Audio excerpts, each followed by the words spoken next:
तो यहाँ मेरे पास कुछ डेटा है, यहाँ पे आप देख रहे हो कि कुछ डुप्लीकेट्स वैल्यू भी है, जैसे 103 यहाँ पे आप देख रहे हो तो 103 यहाँ पे भी रिपीट हो रही है, 101 दो बार रिपीट हो रही है। तो ऐसा मेरे पास दो बार डाटा है जो डुप्लीकेट फॉर्म में है। तो डुप्लीकेट डाटा को आपने कैसे रिमूव करना है? तो डुप्लीकेट डाटा को रिमूव करने के लिए सबसे पहले आपने क्या करना है, अपने डाटा को सिलेक्ट कर लोगे। सिलेक्ट करने के बाद आपने डेटा में जाना है, वहां पे जाने के बाद यहाँ पे आपके पास ऑप्शन होगी रिमूव डुप्लीकेट्स। जैसे ही आप इस पे क्लिक करोगे, यहाँ पे आपके पास एक रिमूव डुप्लीकेट्स का पॉपअप विंडोज ओपन हो जाएगी। यहाँ पे आपने लिखा है कि माई डेटा हैज हेडर्स, तो हेडिंग्स है तो इसको ऑन ही रखना है आपने।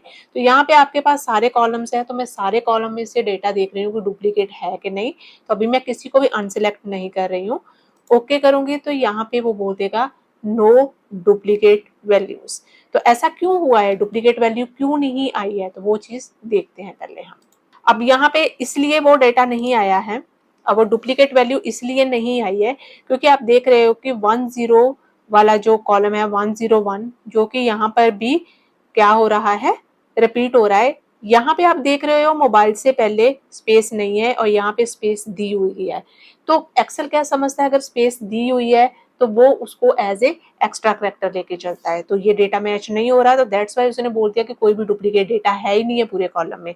अब 103 में भी सेम है कि यहाँ पे हमने हेडफोन से पहले क्या दिया हुआ है, स्पेस दी हुई है। अब इस चीज को करना कैसे है, क्योंकि अगर ये डाटा भी डुप्लीकेट है तो जब आगे मुझे कैलकुलेशन करनी है तो वो आगे प्रॉब्लम क्रिएट करेगा। उस चीज के लिए मुझे क्या करना है, उस चीज के लिए मैं सारा डाटा दोबारा सिलेक्ट करूंगी। सेम ऑप्शन में आपने फिर जाना है, यहाँ पे आपने क्या कर देना, अनसिलेक्ट पे क्लिक कर दोगे। अब किस कॉलम में आपको डेटा किस बेस पे करना है, तो मैं यहाँ पे कर दूंगी कैटेगरी को।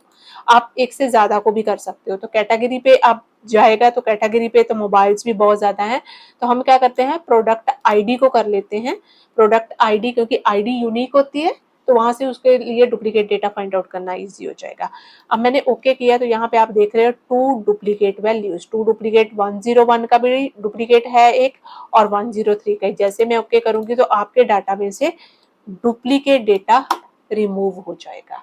तो दिस इज ऑप्शन कैसे आप अपने डाटा में से डुप्लीकेट डाटा को डिलीट करवा सकते हैं।